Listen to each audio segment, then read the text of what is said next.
नमस्कार दोस्तों, thank you so much for watching Manorama the story teller. आज की कहानी का शीर्षक है परछाई और ये कहानी मुझे लिखकर भेजी है नीलिमा जी ने।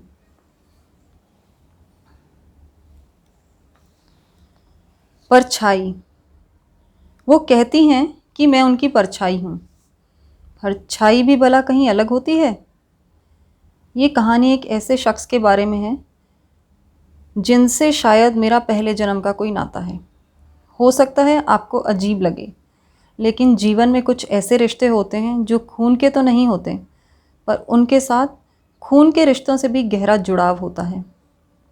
बात 11 साल पहले की है। शायद दिसंबर या जनवरी का महीना था।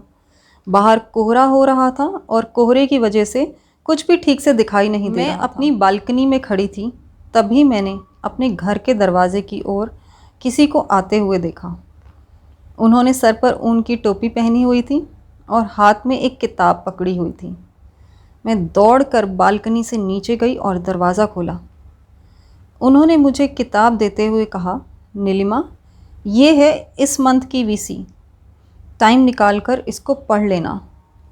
मैंने उनको थैंक यू बोला और वो वापस अपने घर की ओर लौट गईं। तब मैं उनको बिल्कुल नहीं जानती थी।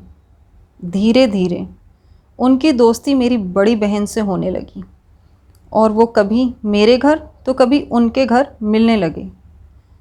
कभी कभी वो मुझे भी साथ ले जाया करती थी, पर उनका और मेरी बहन की अंडरस्टैंडिंग तेज़ी से बढ़ने लगी। मुझे ये देखकर कभी कभी जलन होती थी, क्योंकि पहले मैं उनके कांटेक्ट में आई थी और मैंने ही अपनी बहन को उनसे मिलवाया। पर जब भी हमारी बात होती तो वह यही कहती, नीलू, तू मेरी ही परछाई है, पर तुझे खुद पर काम करना होगा। मैं उनको सुनती और फिर अपनी दुनिया में खो जाती। फिर 2016 में मेरी बहन का जॉब बाहर लग गया और जॉब के सिलसिले में उसे आउट ऑफ कंट्री जाना पड़ा। उसके जाने के बाद हमारी बातचीत पहले से ज़्यादा होने लगी और हमारी आपसी अंडरस्टैंडिंग भी बढ़ने लगी। मैंने जाना कि वो मुझसे भी प्यार करती हैं, मुझे भी अपना दोस्त मानती हैं। अब हमारा रिश्ता भी गहरा हो गया था। हम ऑफिस भी साथ साथ जाया करते थे। मेट्रो में हमारा समय बड़े ही मज़े से बीत जाया करता था। एक दिन अचानक प्रोजेक्ट बंद हो जाने की वजह से मेरा ऑफिस जाना छूट गया और हमारा मिलना जुलना भी कम हो गया। बहन के चले जाने और जॉब के छूट जाने के बाद मैं उदास सी रहने लगी। तभी कुछ ऐसा हुआ जिससे वो मेरे से रूठ गईं।